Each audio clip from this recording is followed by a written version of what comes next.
When people told themselves their past with stories, explained their present with stories, foretold the future with stories, the best place by the fire was kept for the storyteller.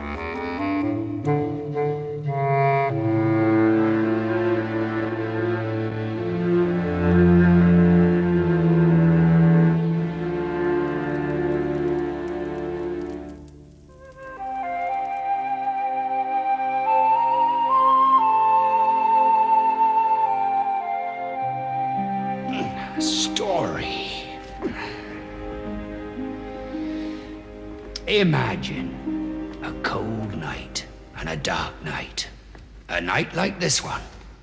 And imagine a bed with a farmer and his wife fast asleep, snuggling up for warmth. And in this bed, the farmer, shivering, reaches out for his wife. But instead of a head, he finds a foot, because his missus is rubbing noses with their dog, who sleeps every night at the end of the bed. What kind of dog? I don't know. A dog. Some kind of dog. Some kind of dog? Terrific story. Should I bark? Oh, no! Just for tonight. Don't be dense, woman. One night won't hurt. It might work. Sleeping upside down? What good's that gonna do? Midwife said it sometimes helps. You're not gonna get a child. If you want company, get a widow woman up from the village. Now come up this end. I'm proper frozen. But the farmer's wife didn't want no widow for company. She wanted a baby.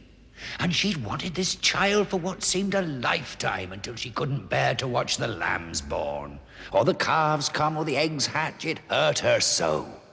And she drove the farmer mad with her cranky books and her cranky charms and remedies. This stings! That's good. It's good. I'm making you a nice tonic and all, to be drunk night and morning. I want a child. I wouldn't care if it were a strange thing made of marzipan or porridge, if it were ugly as a hedgehog. I want a baby to wrap in a bundle and sing to and snoodle with and hug to bits. Now, to say you wouldn't care when you want something is a dangerous thing. That woman wanted a baby so bad she couldn't care what she got. If she got a hedgehog, she'd bring its snout to her breast. Ears twitch that shouldn't be listening. And no sooner said than done. She got her wish, the farmer's wife. She's all swollen stomach and thinks it's the baths he took or the sleeping upside down. But in fact, of course, it's the saying you wouldn't care what you got what gets you jiggered, as everyone knows what heard a proper story. She has her boy, and straight away there he is, little ball, as ugly as sin, with a pointed nose and sprouting hair everywhere. Hedgehogs do not have hair. They have quills.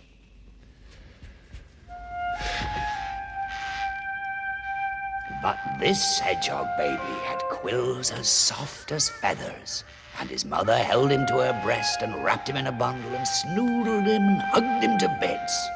And she gave him the name Hans. Hans, my hedgehog, she called him. Oh yes, the mother loved her baby all right, but not everybody did. It's a hedgehog. What a laughing stock. Get out of here, lads!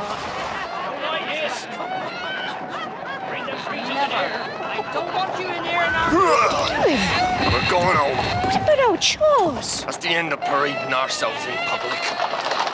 Don't cry, my sweet. You don't even cry like a proper baby. Can't you shut that squealing? Ow! And the farmer grew to hate his son, Hans the hedgehog boy. Out in the field he chopped and scythed and bundled and milked, but all the while the shame of what had befallen him turned a knot in his heart. One moment the rage welling up in him, the next tears, huge tears splashing his boots. And time passed by, day following day, week chasing week, and the Hedgehog boy grew up. Hey, Beastie! You, Critter Chop! Oi, Triple Black! Hogheads! Ruffle Hog! And Hans my Hedgehog learned he was strange, and he learned he was ugly, and he learned to be sad, and he learned the name that was given him. Ruffle Hog!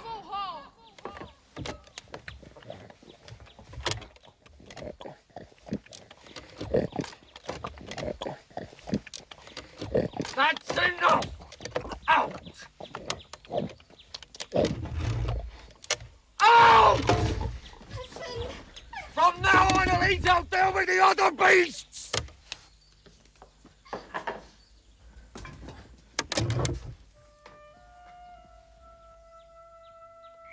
Hans! Hans!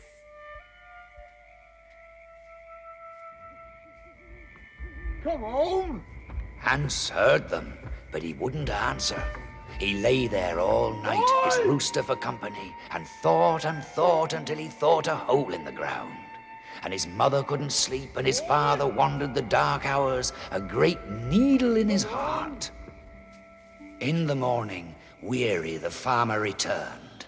By the step, asleep, was his son, the Grovel Hog.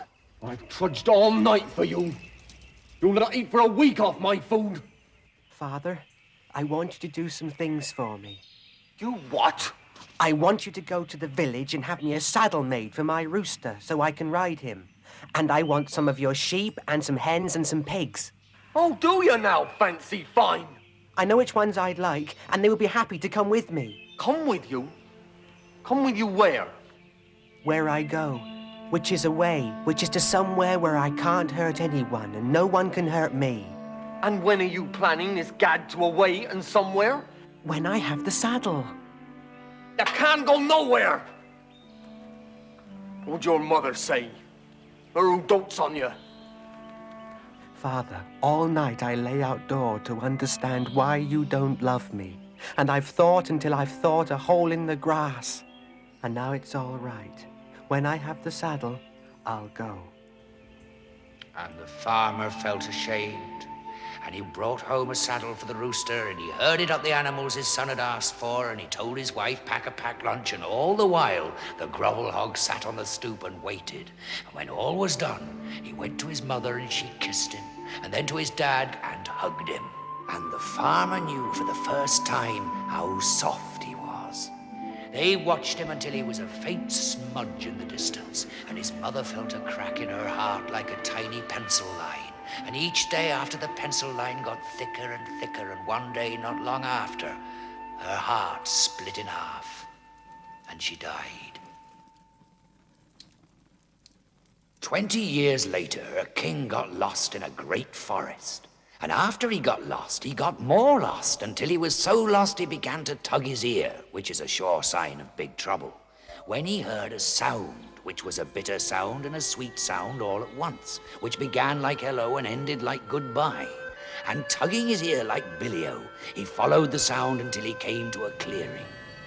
And the palace the king saw before him was the most extraordinary palace in your whole boar.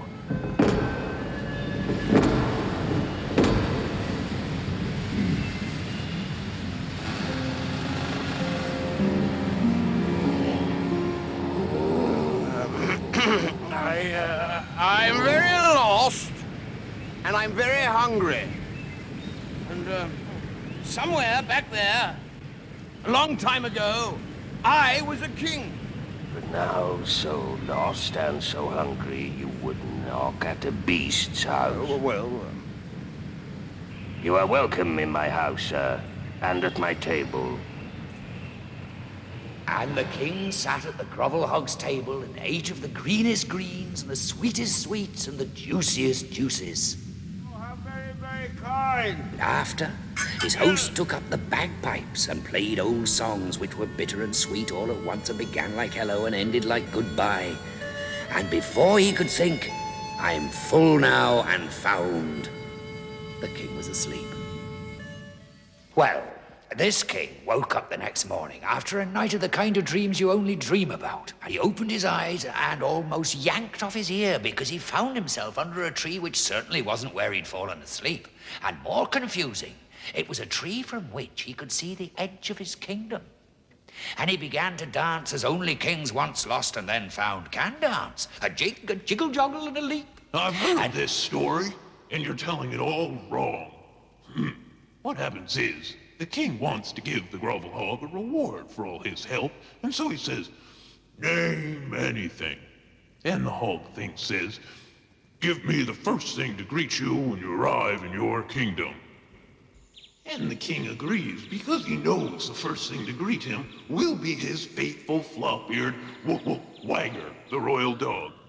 So the king says yes, and the whole thing says, I'll collect my reward in a year and a day. And off he goes on his ridiculous rooster. But things don't go as he planned, do they? And it's not poor Wagger who gets there first.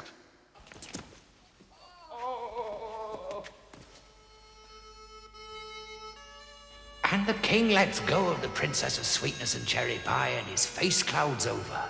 But then he shrugs and turns back to his daughter and dog and walks away for a year and a day.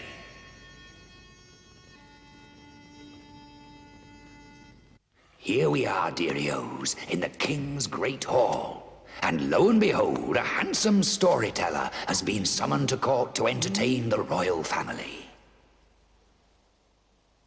King. Now, of course, the king here has been counting the days off his calendar, and it is a year ago today, you see, since he made his rash promise to the Grovel Hog. And tomorrow, you'll remember, is the day when the Grovel Hog is due to arrive to collect his reward. Princess? I'm very good at this. Hey? Get rid of him! Fool, idiot! Throw him in the dungeon! Feed him inch by inch to my royal sharks! What they won't eat, give to his dog!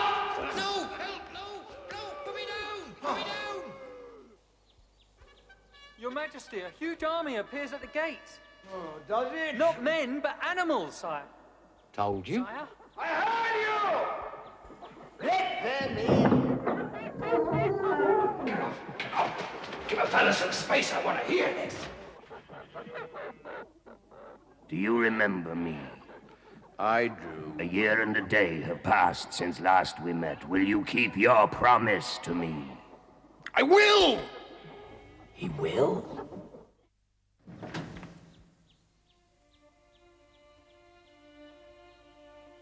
Do you know of me, lady?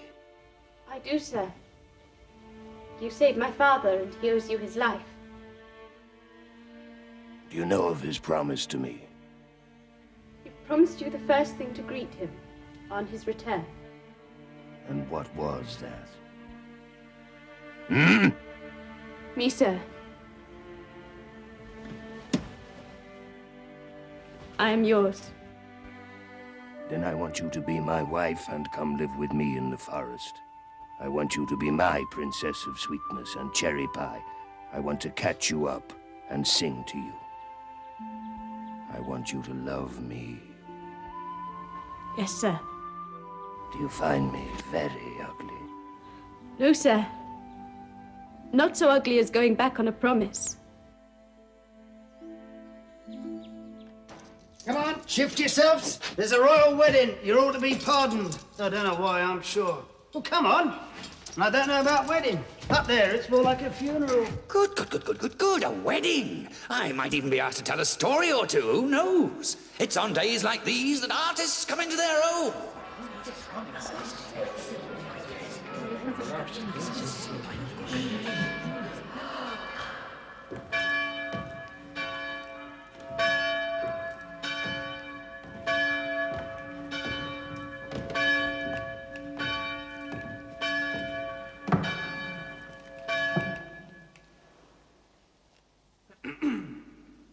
Gathered here today. The most unhappy wedding party you ever saw. And that night, in her bedchamber, it was a terrified princess who lay waiting for her new husband to join her.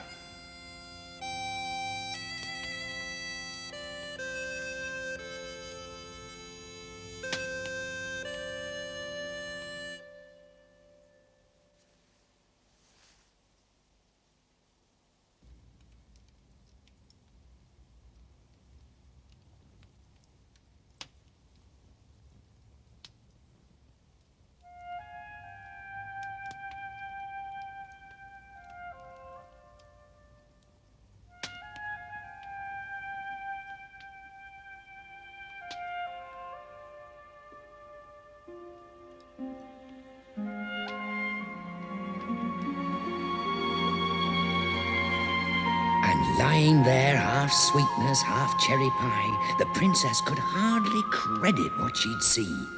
But creeping to the window, she looked down, and there, sure enough, a man moving among the animals in the quiet rain. And she found herself going to the abandoned coat of hair and quills, and touching it, soft and warm and remarkable. And the first rays of morning woke her from dreams of waterfalls and ice cream. And there she was in her bed, and by the embers the grovel hog, back again, beast again. And so had she dreamed all this peeling off of skin? Surely she must have. But that night, the same scene, her husband standing over her as she pretended to sleep. The tender touch on her arm, not prickly, but so smooth she felt an ache when he left her. And she found herself going to the skin and lying against it, and how comfortable she found it. And she felt drowsy, lying there by the fire, so peaceful. She felt herself drifting off, and knew she mustn't, but really couldn't help herself.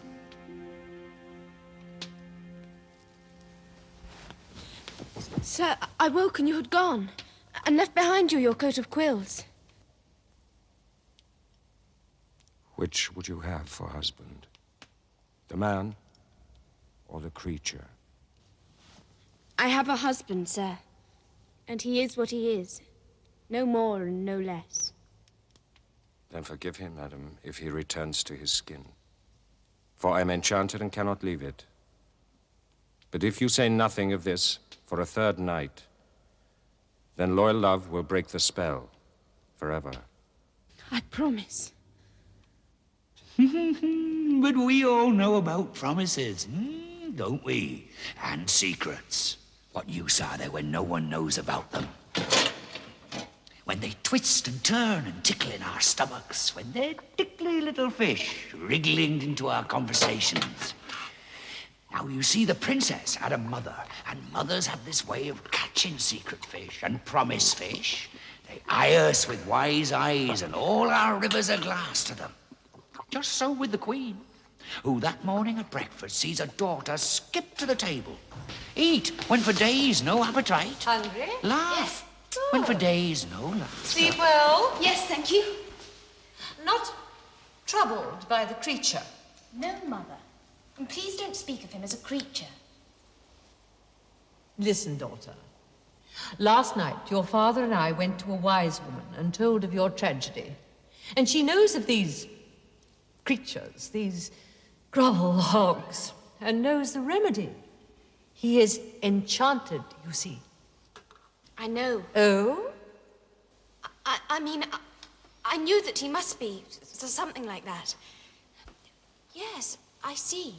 He's enchanted. He's told you, hasn't he? No, really, he hasn't. I just knew he must be. And, does he take off his skin? No, he doesn't. The only way to break the spell is to throw the skin into the fire. Cast the skin into the flames and he will be free of it. That's not the way. So, he has told you.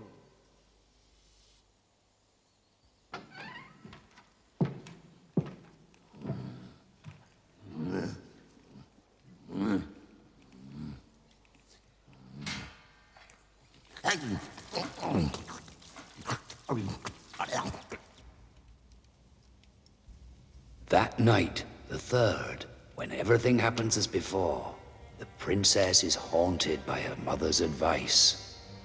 And oh dear, oh dear.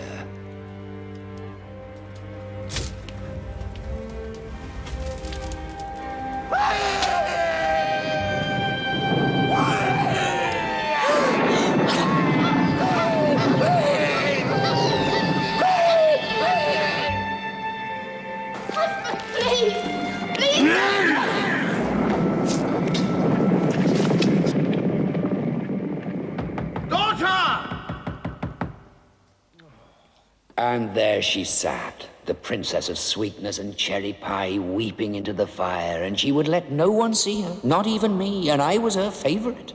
No, she thought and thought until she thought a hole in the hearth, until she knew what she must do. She went to the blacksmith and got from him a pair of iron shoes, and that night, when all slept, she slipped out of the palace and set off to wander the world in search of her husband. She walked and walked until she wore out the first pair of shoes, and still no one had set eyes on the grovel hog. And she got a second pair of shoes and began again, never stopping, always hoping. And the second pair of shoes wore out, and still she walked, always looking, always hoping to hear a music both bitter and sweet, beginning in hello and ending in goodbye, but nothing.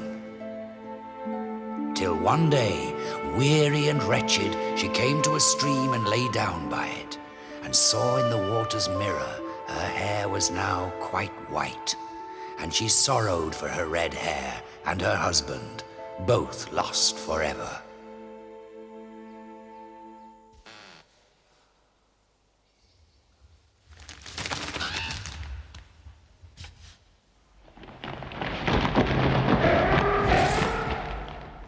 To the health of that most beautiful woman who could not keep her promise for one more day. Husband.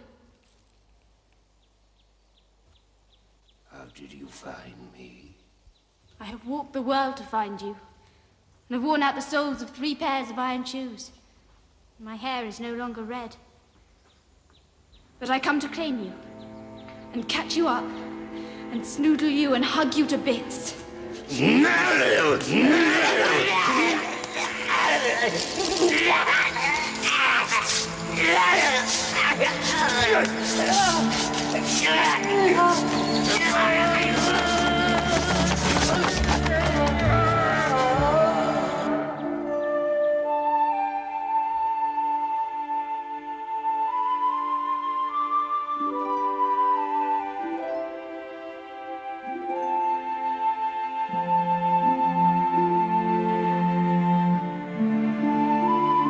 And so the princess who could not keep her promise won back her husband through looking without hope of finding and holding on for dear life. And in time her hair grew red again, and there was another wedding all over. And we were both invited.